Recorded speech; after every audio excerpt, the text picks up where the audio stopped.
Assalamualaikum warahmatullahi wabarakatuh. Welcome back to my YouTube channel. Buat teman-teman yang sudah setia menemani saya di channel YouTube ini, dan welcome buat teman-teman yang bergabung. Nah, kali ini kita masuk lagi pada seri pengetahuan, khususnya pada bidang matematika. Nah, lanjutan pembahasan mengenai turunan fungsi ya.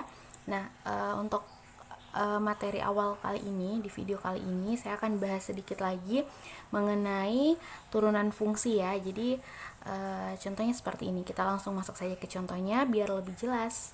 Oke, dan siapkan catatan terbaikmu ya. Oke, jadi saya tuliskan lagi rumusnya, yaitu f aksen x. Jadi tulisan atau notasi f aksen x ini menyatakan bahwa turunan pertama dari fungsi x dinyatakan dalam limit f x plus h kurang fx per h, di mana h mendekati 0. Jadi ini rumusnya ya, menurut definisi. Nah, saya berikan contoh soal, misalkan soalnya seperti ini. Oke, jadi misalkan soalnya fx sama dengan x kuadrat dikurang 2x. Nah, kita mau mencari turunan pertama dari fungsi ini menggunakan rumus ini. Oke, jadi caranya seperti ini.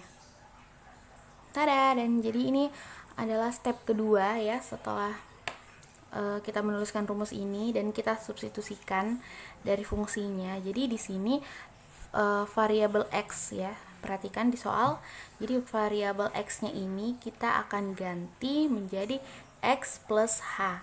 Makanya diperoleh limit h mendekati 0 untuk x plus h kuadrat. Oke, baik. Jadi karena di sini x kuadrat, jadi disubstitusikan sehingga dituliskan atau dinyatakan menjadi x plus h kuadrat dikurang 2 kali x plus h. Karena di sini juga kurang 2x ya. Jadi variabel x ini diganti dengan x plus h. Oke, sesuai di rumus ya, berdasarkan definisi, sehingga dinyatakan dalam x plus h kuadrat dikurang 2 kali x plus h dikurang, karena di sini dikurang fx, maka fungsinya ya, perhatikan fungsinya kembali, sehingga ditulis x kuadrat dikurang 2x per h sesuai dengan rumusnya. Jadi sampai di sini bisa dipahami ya.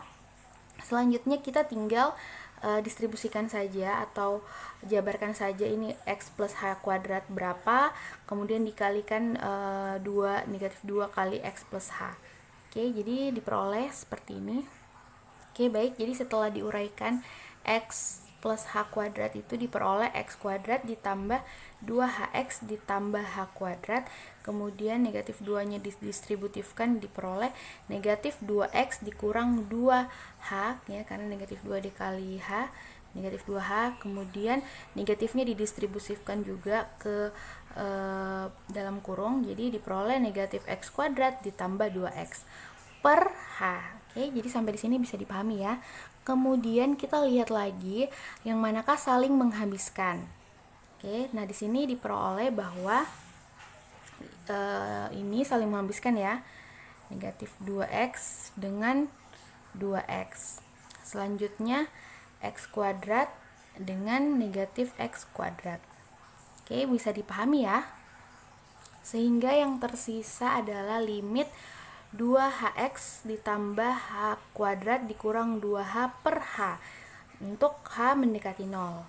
Selanjutnya kita keluarkan nilai h-nya ya, atau kita faktorkan sehingga diperoleh. Nah, sehingga diperoleh seperti ini, hanya satu keluar, sehingga diperoleh h kali 2x tambah h dikurang 2. Nah, di sini hanya bisa saling menghabiskan ya. Sehingga diperoleh 2x plus h dikurang 2 untuk h mendekati 0. Nah, di sini kita tinggal substitusikan saja nilai limitnya. Diperoleh 2x ditambah 0 karena hanya mendekati 0. Jadi hanya disubstitusikan 0 dikurang 2, sehingga diperoleh 2x dikurang 2. Sehingga turunan pertama dari fungsi x kuadrat dikurang 2x itu adalah 2x dikurang 2. Sampai di sini bisa dipahami ya. Baik, kita lanjut pembahasannya. Nah, di sini ada contoh soal tentukan nilai f aksen 3 dari fx sama dengan 1 per x. Nah, jadi adik-adik sudah paham bahwa kalau kita mencari turunan pertama ya dari suatu fungsi, kita bisa gunakan rumus seperti ini. Oke, jadi kita langsung bisa gunakan rumus ini untuk mencari turunan pertama dari suatu fungsi. Nah, bagaimana ketika kita diharuskan mencari suatu nilai dari suatu titik dari fungsi tertentu? Misalkan ini ya contoh soalnya. Maka rumusnya itu seperti ini. Oke, jadi ketika kita diminta untuk mencari nilai turunan suatu fungsi di suatu titik, misalkan ini titiknya A ya. Jadi maka kita tinggal substitusikan saja A-nya ke X. Jadi f aksen A untuk limit FA plus H dikurang FA per H untuk H mendekati 0. Nah, jadi seperti ini ya contoh soalnya. Nah, langsung kita saja aplikasikan untuk menjawab soal ini. Oke. Jadi seperti ini ya. Oke, jadi kita di sini diminta untuk mencari nilai f aksen 3 dari fungsi fx sama dengan 1 per x. Jadi bisa kita tuliskan seperti ini, f aksen 3 sama dengan limit f3 plus h dikurang f3 per h untuk h mendekati 0. Selanjutnya, oke, next. Jadi karena fungsinya di sini 1 per x, maka kita ubah bentuknya dalam bentuk pecahan, dan x di sini kita ubah menjadi 3 plus h, sehingga diperoleh limit 1 per 3 plus h dikurang 1 per 3 ya, karena di sini f3, oke, per h untuk h mendekati 0. Sampai di sini bisa dipahami ya. Nah, karena di sini dia bentuknya pecahan, makanya kita harus samakan penyebutnya terlebih dahulu. Sehingga untuk menyamakan penyebutnya diperoleh 3 dikali 3 plus H. Oke, sehingga di sini pembilangnya 3 ya. Dan di sini pembilangnya 3 plus H. Sehingga diperoleh seperti ini, 3 dikurang 3 plus H per 3 dikali 3 plus H ya. Oke, kemudian per H untuk limit H mendekati 0. Selanjutnya, nah diperoleh limit negatif H per 3 kali 3 plus H per H untuk H mendekati 0.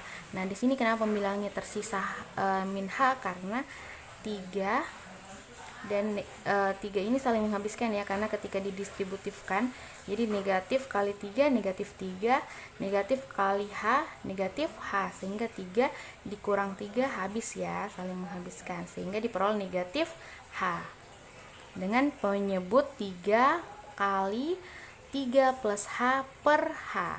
Oke, sampai di sini bisa dipahami ya.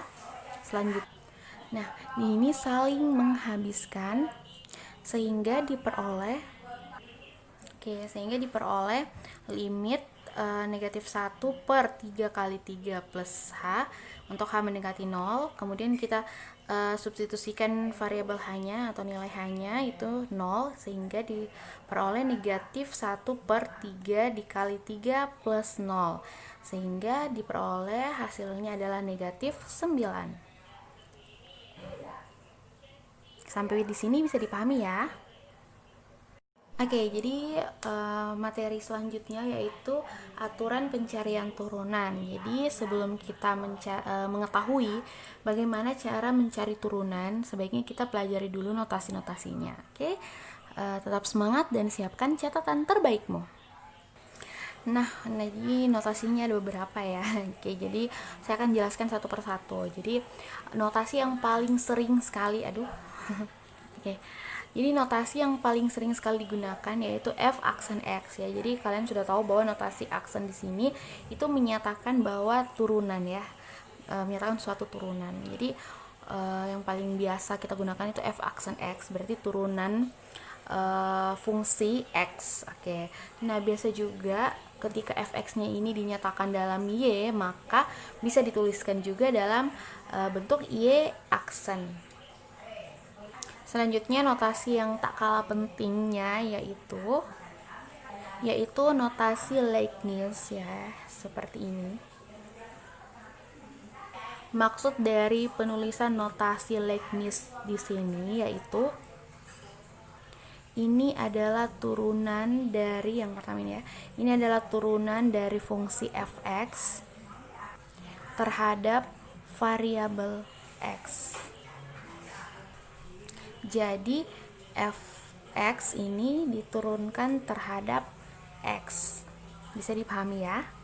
Atau bisa juga ditulis dalam bentuk dy per x ketika fx-nya dinotasikan dalam bentuk y ya, atau dinotasikan dalam y, maka bisa dituliskan dy per dx seperti itu. Ada juga notasi lainnya ya, seperti ini, dimana d yang ini yang paling depan yang huruf kapital ini artinya derivatif. Kemudian ada fx dan di sini ada x kecil yang berfungsi sebagai indeks, yang artinya fungsi fx ini diturunkan terhadap x. Oke, jadi bisa dipahami ya terkait notasi turunan. Nah, kalian masih ingat kan rumus yang tadi di video sebelumnya juga sudah dijelaskan dan sudah diaplikasikan, jadi boleh saya tuliskan ulang dulu rumus turunan ya untuk mencari turunan pertama. Oke, jadi dari definisi turunan diperoleh rumus f aksen x limit fx plus h dikurang fx per h untuk h mendekati 0. Nah, dari sini kita bisa menurunkan beberapa sifat ya. Jadi berikut ini adalah aturan untuk pencarian turunan. Oke, jadi ini ada beberapa sifat ya. Oke, jadi yang pertama, sifat yang pertama, jika fx sama dengan k, maka f aksen x-nya itu sama dengan 0. Nah, maksud dari sifat yang pertama di sini adalah jika suatu fungsi itu adalah konstan ya atau konstanta, maka f aksen dari fungsi tersebut atau turunan dari fungsi tersebut adalah 0. Misalkan ketika fungsinya sama dengan fx-nya itu 5 misalkan ya, f5, maka f aksen 5 itu sama dengan 0. Dan begitu pun untuk konstanta yang lainnya ya. Jadi ketika suatu fungsi itu hanya bernilai konstanta, maka turunannya adalah 0. Oke, jadi bisa dipahami ya untuk sifat yang pertama. Oke, saya hapus dulu. Nah, untuk sifat yang kedua yaitu ketika suatu fungsi x berpangkat r diturunkan, maka turunannya adalah r dikali x, di mana pangkatnya r dikurang 1. Untuk r di sini itu adalah elemen bilangan real. Contohnya, nah, di sini misalkan fx sama dengan x pangkat 3. Nah, kita mau mencari turunan pertama dari x pangkat 3. Sehingga x aksen x adalah, nah, berdasarkan sifatnya ya, sehingga pangkatnya tadi 3 yang di atas ini kita turunkan atau kita majukan ke depan, sehingga 3 dikali x dan pangkatnya dikurang 1 ya. Jadi x berpangkat 3 dikurang 1 sehingga diperoleh 3x berpangkat 2. Oke, jadi ini pengaplikasian dari sifat yang kedua. Saya berikan contoh lain seperti ini. Contohnya, contoh lain ya untuk pengaplikasian sifat yang kedua yaitu fx sama dengan 2 dikali x berpangkat 4. Itu sehingga diperoleh untuk mencari turunan pertamanya f aksen x itu sama dengan 2. Jadi 2-nya yang di sini ya, yang di depan, koefisiennya itu tetap ya, sehingga diperoleh 2 dikali 4. 4 ini dari pangkatnya tadi, 4-nya maju ke depan, jadi 2 kali 4x, pangkatnya dikurang 1, sehingga 4 dikurang 1. 2 dikali 4, 8x berpangkat 3. Bisa dipahami ya, sehingga turunan pertama dari 2x dikurang 4 itu sama dengan 8x berpangkat 3. kita lanjut pada aturan yang ketiga. Nah, di sini aturan yang ketiga adalah maksud dari sifat yang ketiga di sini ketika kita memiliki fungsi ya lebih dari satu, misalkan sini ada dua fungsi, maka kita cukup mencari turunannya itu setiap sukunya ya. Jadi untuk suatu fungsi ya yang terdiri dari beberapa yang dihubungkan oleh penjumlahan maupun pengurangan ya. Jadi kita cukup mencari masing-masing suku saja ya, masing-masing suku dari fungsinya tersebut. Jadi kita tinggal turunkan saja masing-masing suku untuk memperoleh turunannya. Contohnya, nah jadi di sini misalkan ada fungsi f(x) sama dengan x pangkat 3 ditambah 2x pangkat 4. Jadi ini fungsinya terdiri dari dua buah dan dihubungkan oleh tanda penjumlahan. Nah, sehingga untuk mencari turunannya kita bisa menggunakan sifat yang ketiga, yaitu masing-masing fungsi itu diturunkan. Nah, f aksen x-nya itu sama dengan x pangkat 3 turunannya itu adalah 3x pangkat 2 ditambah turunan dari 2x pangkat 4 adalah 8x pangkat 3, sehingga diperoleh f aksen x sama dengan 3x kuadrat ditambah 8x pangkat 3. Bisa dipahami ya untuk sifat yang ketiga. Nah, untuk sifat yang keempat di sini adalah fx kali gx. Jadi di sini terdiri dari dua buah fungsi ya, dihubungkan dengan tanda perkalian. Jadi perkalian dua buah fungsi. Nah, bagaimana cara kita untuk mencari turunannya ketika bentuknya dalam bentuk perkalian seperti ini? Maka kita tinggal mencarinya dengan rumus f aksen x dikali gx ditambah fx dikali g aksen x. Nah, biasanya rumus ini sudah sering kalian gunakan dan mungkin di bangku SMA juga sudah diperkenalkan ya. Mungkin masih ada yang ingat, tapi biasanya disimbolkan dengan u atau v aksen ya. Nah, jadi bisa saya tuliskan seperti ini. Ya. U aksen kali v ditambah u kali v aksen. Oke, jadi bisa dipahami ya. Fx-nya di sini adalah u dan gx-nya adalah v. Seperti itu. Jadi bisa saya tuliskan seperti ini. Kalau ada yang paham ketika menggunakan u dan v boleh. Jadi seperti ini. U aksen v ditambah u v aksen. Oke, bisa dipahami ya. Dan untuk yang terakhir di sini sifat yang kelima yaitu sebuah bentuk pembagian ya dari dua buah fungsi. Jadi ketika kita mencari turunannya, kita bisa menggunakan sifat f aksen kali gx, f aksen x ya maksudnya, f aksen x dikali gx dikurang fx dikali g aksen x per g kuadrat x. Untuk gx-nya di sini tidak boleh sama dengan 0. Nah, di bangku SMA juga sudah diperkenalkan ya. Nah, tapi mungkin menggunakan simbol u dan v tadi ya, sama dengan ini. Nah, bisa saya tuliskan juga. Jadi seperti ini ya bentuknya. Jadi di sini f aksennya itu adalah u aksen, gx-nya adalah v dikurang ya. Fx-nya di sini adalah u dan g aksen x-nya itu adalah v aksen. Oke, per g kuadrat x-nya itu adalah v kuadrat. Seperti itu. Bisa dipahami ya. Nah, ini tidak boleh terbalik ya.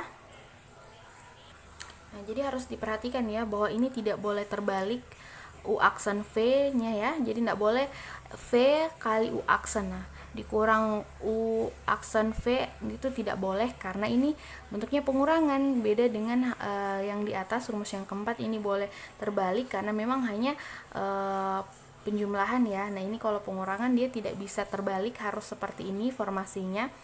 Jadi diperhatikan baik-baik karena ketika terbalik atau berbeda rumusnya, maka hasilnya juga akan berbeda. Seperti itu. Bisa dipahami ya. Jadi ini adalah aturan pencarian turunan ya. Jadi dari definisi turunan bisa diperoleh sifat-sifatnya. Nah, untuk video kali ini sekian dulu. Tetap semangat dan Siapkan catatan terbaikmu. Saya akhiri, sampai jumpa di video berikutnya. Assalamualaikum warahmatullahi wabarakatuh.